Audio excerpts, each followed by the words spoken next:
So next जो so much important जो चीज़ होती है कि जैसे आपकी हर एक बंदे की जॉब लगती है, मे बी 18 साल में, 22 साल में, 25 साल में, 28 साल में, 30 साल में। तो उसके बाद में जैसे ही पैसा आपके पास में आना स्टार्ट होता है, तो जो एक ज़रूरत होती है बेसिकली वो स्टार्ट हो जाती है कि अपन कुछ कुछ चीज़ें अपन खरीदें बेसिकली। तो या तो आप घर खरीदते हो या फिर कार खरीदते हो, ये दोनों चीज़ों में से आप एक चीज़ बेसिकली आप बाई करते हो। लेकिन मुझे लगता है कि जब तक कि आपके पास में इनफ पैसा नहीं हो, तो ये दोनों चीज़ें आपको नहीं खरीदनी चाहिए। अगर आपको लगता है कि आप घर जो भी खरीदने वाले हो, इसकी एटलीस्ट आपके पास में 2x वैल्यू है, तो आप घर ले सकते हो।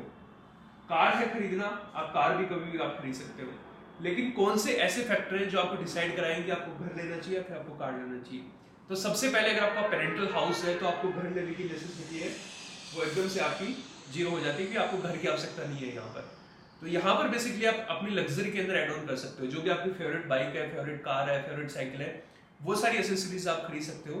क्योंकि आपकी यहाँ पर आपको हाउस की नीड नहीं है, आपके पास में पेरेंटल ऑलरेडी एक रहने के लिए आपके पास में घर है।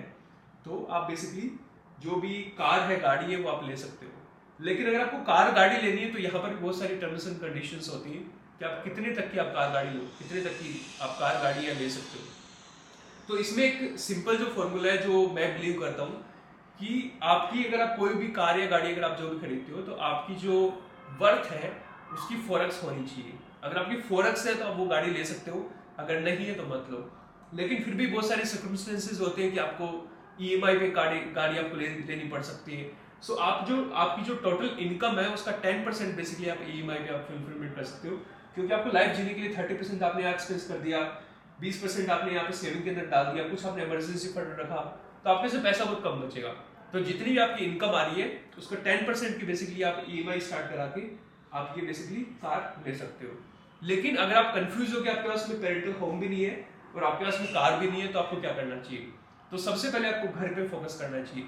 क्योंकि जो कार है अगर आप लेते हो तो इसकी वैल्यू 5 साल बाद में, 10 साल बाद में इसकी वैल्यू जीरो हो जाएगी। लेकिन इसकी जो वैल्यू है बेसिकली हमेशा बढ़ती रहेगी। तो सबसे पहले आपका जो फोकस होता है वो होना चाहिए कि आप प्रॉपर्टी लो, कोई एसेट लो जहाँ पर बेसिकली आप इन्वेस्ट कर सको, जिसकी वैल्यू ग्रेजुअली बढ़ती रहेगी।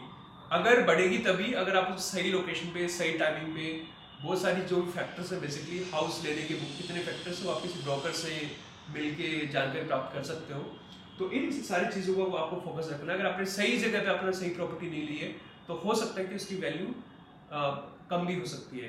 कुछ लोग यहाँ पे सजेस्ट करेंगे कि फ्लैट भी ले सकते हैं, बट जनरली अगर अपन ओल्ड स्टाइल में अगर अपन देखें तो फ्लैट है वो इतना कारगर नहीं है। क्योंकि 100 ईयर्स के बाद में आपको फ्लैट हमेशा आपको लीज पे मिलता है, 100 साल बाद में आपको खाली करना पड़ता है बेसिकली। तो अगर आप कोई भी लैंड लेते हो, कोई भी अगर आप जमीन लेते हो बेसिकली, तो उसका बेनिफिट ये होता है कि वो आपके ग्रैंड चाइल्ड को जाएगी, उसके बाद में और जाएगी, तो फैमिली बेसिकली कंटिन्यू वहाँ पे रह सकती है। तो आपकी फैमिली पे जो नेक्स्ट आपकी जनरेशन होंगे उनको कोई इश्यू नहीं होगा। तो इसलिए बेहतर होगा कि आप कोई भी लैंड खरीदें और उसके ऊपर आप जो भी घर बनाए या फिर बना हुआ खरीदें। तो ये बेसिकली ऑप्शंस आप इसको कर सकते हो। सेकंड चीज आपको लगता है कि घर में नहीं खरीद सकता, तो इनिशियली रेंट पे रहना ही आई थिंक बेहतर होगा। क्योंकि रेंट पे रहने के बहुत सारे फायदे हैं। आपको अगर एक सिटी से दूसरी सिटी में आपको स्विच अप करना है तो आप इजीली कर सकते हो। अगर आपको एक लोकेशन से दूसरी लोकेशन में शिफ्ट होना है, मे बी कहीं ट्रैफिक ज़्यादा है, मे बी कहीं पर पड़ोसी अच्छे नहीं है, आपको अदर इश्यूज़ हैं, आपकी जॉब के लिए वहाँ पर कोई कंपनी नहीं है, तो इन सारी चीज़ों का फ़ायदा ले सकते हो बेसिकली अगर आप रेंट पे रहते हो। तो यहाँ पर फ़ायदे नुकसान दोनों हैं, बस ये कि आपको अपनी कंडीशंस के हिसाब से आपको कौन सा बेहतर लगता है कि मुझे घर लेना चाहिए या फिर कार लेना चाहिए, आप डिसाइड कर सकते हो इन फैक्टर्स की वजह से। अगर आपको घर की नेसेसिटी है, आपकी फैमिली को आपको लगता है कि रहने के लिए हाउस नहीं है, तो you should get the house.